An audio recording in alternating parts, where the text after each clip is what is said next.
जय श्री राधे। देखिए, श्री राधा रस सुधा निधि पूज्यपाद श्री प्रबोधानंद सरस्वती पाद, जो गौड़ीय संप्रदाय के बहुत रसिक वैष्णव आचार्य हुए हैं, उनके द्वारा लिखित है और उसमें मंजरी भाव और परकिया भावमयी सेवा उपासना की प्रार्थना की गई है। उसमें हम साधकों का मंजरी भाव का निरूपण किया गया है और मंजरी भाव के द्वारा राधा रानी हमारी आश्रय हैं और ठाकुर जी हमारे विषय हैं। तो हम राधा रानी की उपासना और उनको प्रसन्न करते हुए श्री कृष्ण तक पहुँचते हैं। ये सिस्टम हमें हमेशा के लिए अपने दिमाग में भर लेना है। चाहे हम कोई भी ग्रंथ पढ़ें, चाहे हम कैसी भी उपासना करें, चाहे हम कुछ भी करें, अपने स्वरूप का ज्ञान हमें रखना ही है।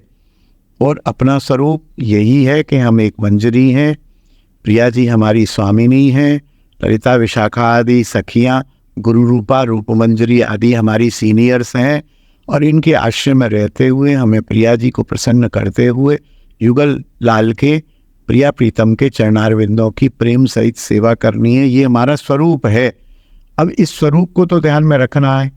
अब इसके अलावा यदि कृष्ण की वंदना आ गई तो क्या इसका मतलब ये है कि हम मंजरी स्वरूप भूल जाए अपना?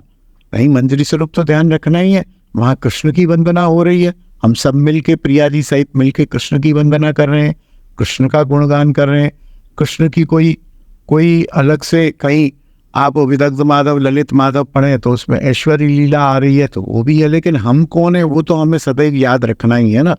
कृष्ण की व्यक्तिगत या अलग से कोई यदि वंदना है या कोई श्लोक है या कोई प्रार्थना है या कोई लीला का वर्णन किया गया है, इसका अर्थ ये थोड़ी है कि हम ये भूल जाए कि हम मंजरियाँ हैं। तो मंजरियाँ तो हम हैं ही हैं और मंजरी भाव की उपासना राधा जी के अनुगत्य में हमें करनी ही करनी है, वही सिस्टम है। लेकिन साथ ही साथ जैसे हम किसी कंपनी में काम करते हैं तो अपनी पोस्ट को थोड़ी भूलते हैं। हम पोस्ट को भूलते हैं, अपने इमीडिएट बॉस को भी ध्यान रखते हैं, उस बॉस के बॉस को भी ध्यान रखते हैं। और हम कभी मालिक भी आके हमसे पूछे, हाँ भाई कैसे हो, तो इसका मतलब ये तो बोले सर हमारे बॉस से बात करिए आप, ये थोड़ी होगा। हम तो मालिक को भी प्रणाम करें, जय हिंद करेंगे, सैल्यूट करेंगे, अपने बॉस को भी करेंगे, अपने सीनियर को भी करेंगे। तो वो तो सब सिस्टम चलता ही रहेगा। उसमें भ्रम वाली कौन सी बात है? मुझे समझ नहीं आया कि भ्रमित क्यों हुए आप। जय श्री राधे, जय निताई।